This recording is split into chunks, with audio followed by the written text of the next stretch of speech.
കുട്ടികൾക്കൊക്കെ ഒരുപാട് ഇഷ്ടാവുന്ന വളരെ എളുപ്പത്തിൽ ഉണ്ടാക്കിയെടുക്കാൻ വേണ്ടി പറ്റുന്ന നല്ലൊരു 4 മണി പലഹാരത്തിൻ്റെ റെസിപ്പിയുമായിട്ടാണ് ഇന്ന് വന്നിരിക്കുന്നത്. ഇത് സ്നാക്സ് ബോക്സിൽ കൊടുത്തുവിടാനും പെർഫെക്റ്റ് ആണ്. എങ്ങനെയാണ് ഉണ്ടാക്കുന്നതെന്ന് നോക്കാം.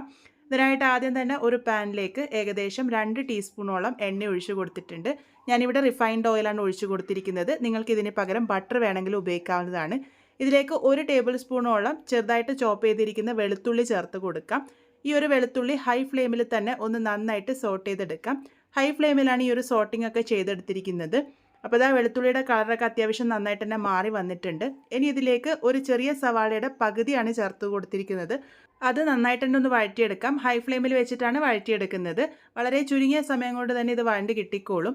അതുപോലെ തന്നെ ഇത് ഹൈ ഫ്ലെയിമിൽ വഴറ്റിയെടുക്കുന്നത് അതിൻ്റെ ക്രഞ്ചിനെസ് പോകാണ്ടിരിക്കാൻ വേണ്ടിയിട്ടാണ്. അപ്പോൾ ഹൈ ഫ്ലെയിമിൽ തന്നെ വഴറ്റിയെടുക്കാൻ വേണ്ടിയിട്ട് ശ്രദ്ധിക്കാം. ഇപ്പോൾ ഇതാ സവാളയുടെ കളറൊക്കെ ഒന്ന് ചെറുതായിട്ട് മാറി വന്നിട്ടുണ്ട്. ഇനി ഇതിലേക്ക് 1/4 കപ്പ് സ്വീറ്റ് കോൺ അല്ലെങ്കിൽ ചോളാണ് ചേർത്ത് കൊടുത്തിരിക്കുന്നത്. ഇത് ഞാൻ ആദ്യം വേവിച്ചെടുത്തിരിക്കുന്നതാണ് ചേർത്ത് കൊടുത്തിരിക്കുന്നത്. ഇത് കയ്യിലില്ലാന്നുണ്ടെങ്കിൽ സ്കിപ്പ് ചെയ്താലും കുഴപ്പമൊന്നുമില്ല. ഇപ്പോൾ ഇത് നന്നായിട്ട് തന്നെ ഒന്ന് മിക്സ് ചെയ്തെടുത്തിട്ടുണ്ട്. ഓൾറെഡി വേവിച്ചതായതുകൊണ്ട് തന്നെ ഒരുപാട് സമയം നമ്മൾ വഴറ്റിയെടുക്കേണ്ട ആവശ്യമില്ല. ഇനി ഇതിലേക്ക് ഒരു ക്യാപ്സിക്കത്തിൻ്റെ പകുതി ചെറുതായിട്ട് അരിഞ്ഞത് ചേർത്ത് കൊടുത്തിട്ടുണ്ട്. അതും എല്ലാം കൂടെ ചേർത്ത് വീണ്ടും ഹൈ ഫ്ലെയിമിൽ തന്നെ ഒന്ന് നന്നായിട്ട് വഴറ്റിയെടുക്കാം. ഈ ഒരു ക്യാപ്സിക്കം ഒന്നും ഒരുപാട് വെന്തുടയേണ്ട ആവശ്യമില്ല. അതിൻ്റെ ക്രഞ്ചിനെസ് വേണം. ഇതിലേക്ക് ആവശ്യത്തിന് ഉപ്പ് ചേർത്ത് കൊടുക്കാം. ഒരു 1/4 ടീസ്പൂണോളം ഉപ്പ് ചേർത്ത് കൊടുത്തിട്ടുണ്ട്. അതുകൂടെ ചേർത്ത് കൊടുത്ത് നന്നായിട്ട് തന്നെ ഒന്ന് മിക്സ് ചെയ്തെടുക്കാം. ഇതിപ്പോൾ പാകത്തിന് റെഡി ആയിട്ടുണ്ട്. ഇനി ഇതിലേക്ക് ചിക്കനാണ് ചേർത്ത് കൊടുക്കുന്നത്. 225 ഗ്രാം ചിക്കനായിരുന്നു എടുത്തത്, ബോൺലെസ് ആയിട്ടുള്ളത്. അത് ഉപ്പും മഞ്ഞൾപ്പൊടിയും കുരുമുളക് പൊടിയും ഇട്ട് ഒന്ന് നന്നായിട്ട് വേവിച്ചെടുത്തതിന് ശേഷം മിക്സറിൻ്റെ ജാറിലിട്ട് പൾസ് മോഡിൽ ഒന്ന് കറക്കിയെടുത്തിരിക്കുന്നതാണ്. അതുകൂടെ ചേർത്ത് നല്ലപോലെ തന്നെ ഒന്ന് മിക്സ് ചെയ്തെടുക്കാം. ഇനി ഇതിലേക്ക് 1 ടീസ്പൂണോളം ചില്ലി ഫ്ലേക്സ് ചേർത്ത് കൊടുക്കുന്നുണ്ട്. ചിക്കൻ വേവിച്ചപ്പോൾ ഞാനിതിൽ കുരുമുളക് പൊടി ഇട്ടിരുന്നു. അത് നോക്കിയിട്ട് മാത്രം ചേർത്ത് കൊടുത്താൽ മതി. എല്ലാം കൂടെ നന്നായിട്ട് മിക്സ് ചെയ്തെടുത്തു കഴിഞ്ഞാൽ നമ്മളുടെ ഫില്ലിങ് ഇവിടെ പാകത്തിന് റെഡി ആയിട്ടുണ്ട്.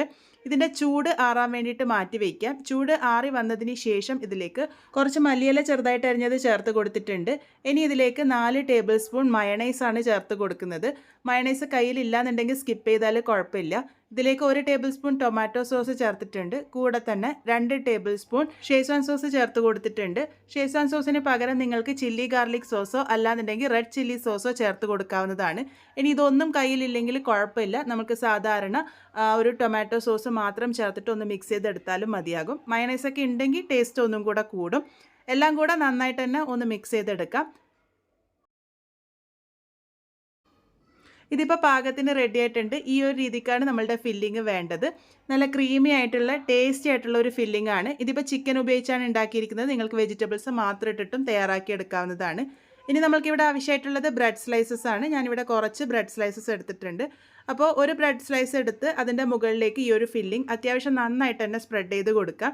ഇത് നന്നായിട്ട് സ്പ്രെഡ് ചെയ്ത് കൊടുക്കുമ്പോഴാണ് കഴിക്കുമ്പോൾ രുചി ഉണ്ടാകുക. ഇതുപോലെ സ്പ്രെഡ് ചെയ്തെടുത്തതിന് ശേഷം അതിൻ്റെ മുകളിലേക്ക് അടുത്തൊരു ബ്രെഡ് സ്ലൈസ് വെച്ച് ഒന്ന് ചെറുതായിട്ട് പ്രസ് ചെയ്ത് കൊടുക്കാം. ഇനി നമ്മളിത് തവയിൽ വെച്ചിട്ട് ഫ്രൈ ചെയ്തെടുക്കാനാണ് പോകുന്നത്. കുറച്ച് ബട്ടർ ഒന്നാക്കി കൊടുക്കുന്നുണ്ട്. ബട്ടർ ചേർത്ത് നമുക്കിതൊന്ന് ടോസ്റ്റ് ചെയ്തെടുക്കാം. നമ്മൾ സാധാരണ ബ്രെഡ് ടോസ്റ്റൊക്കെ ഉണ്ടാക്കുന്ന ആ ഒരു രീതിക്ക് തന്നെ കുറച്ച് ബട്ടർ ആക്കിയിട്ട് അതിൻ്റെ മുകളിലേക്ക് ഈ ഒരു ബ്രെഡ് സ്ലൈസ് വെച്ച് കൊടുക്കാം.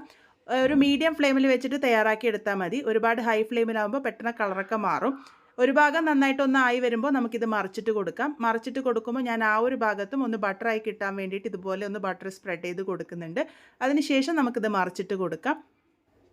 അങ്ങനെ തിരിച്ചും മറിച്ചൊക്കെ ഇട്ട് 2 ഭാഗവും നല്ലൊരു കളർ വരുന്നത് വരെ മീഡിയം ഫ്ലെയിമിൽ വെച്ചിട്ട് മാത്രം കുക്ക് ചെയ്തെടുക്കുക. ഒരുപാട് ഹൈ ഫ്ലെയിമിൽ വെച്ചാൽ കളറൊക്കെ പെട്ടെന്ന് മാറി ഒരു ഡാർക്ക് ബ്രൗൺ കളറാകും. അപ്പോൾ അത് കഴിക്കുമ്പോൾ ഒരു കരിഞ്ഞ ടേസ്റ്റ് വരും. അത് മാത്രം ശ്രദ്ധിച്ചാൽ മതി. ഇതിപ്പോൾ പ്രത്യേകിച്ച് പറഞ്ഞു തരേണ്ട ആവശ്യമൊന്നുമില്ല. നമ്മൾ സാധാരണ ബ്രെഡ് ടോസ്റ്റൊക്കെ ഉണ്ടാക്കാറില്ലേ, ആ ഒരു രീതിക്ക് തന്നെ തയ്യാറാക്കി എടുത്താൽ മതി. ഇപ്പോൾ പാകത്തിന് റെഡി ആയിട്ടുണ്ട്. ഇതേപോലെ തന്നെ ബാക്കിയുള്ളതൊക്കെ റെഡിയാക്കി എടുക്കാം. നല്ല സിമ്പിളായിട്ട് തയ്യാറാക്കി എടുക്കാൻ വേണ്ടി പറ്റുന്ന ടേസ്റ്റി ആയിട്ടുള്ള ഒരു സാൻഡ്വിച്ചിൻ്റെ റെസിപ്പിയാണ് ഇന്ന് കാണിച്ചു തന്നിരിക്കുന്നത്. നല്ല ക്രിസ്പി ആയിട്ടാണ് പുറമേ ഇരിക്കുക. ഉള്ളിൽ നല്ല ജ്യൂസി ആയിട്ടുള്ള ചിക്കൻ്റെ ഫില്ലിംഗ് ആണ് കൊടുത്തിരിക്കുന്നത്. ഫില്ലിംഗ് നിങ്ങൾക്ക് നിങ്ങളുടെ ഇഷ്ടാനുസരണം മാറ്റം വരുത്താവുന്നതാണ്.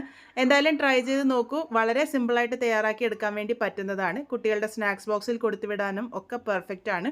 ചിക്കൻ്റെ ഫില്ലിംഗ് തന്നെ ഉണ്ടാക്കണമെന്നില്ല. നിങ്ങൾക്ക് വെജിറ്റബിൾ ഫില്ലിങ്ങോ അല്ലാന്നുണ്ടെങ്കിൽ സോയ ചങ്ക്സ് വെച്ചും ഫില്ലിംഗ് ഉണ്ടാക്കി എടുക്കാവുന്നതാണ്. എന്തായാലും ട്രൈ ചെയ്ത് ഫീഡ്ബാക്സ് ഒക്കെ പറയാൻ മറക്കരുത്. വീണ്ടും ഒരു നല്ല റെസിപ്പിയുമായി കാണാം.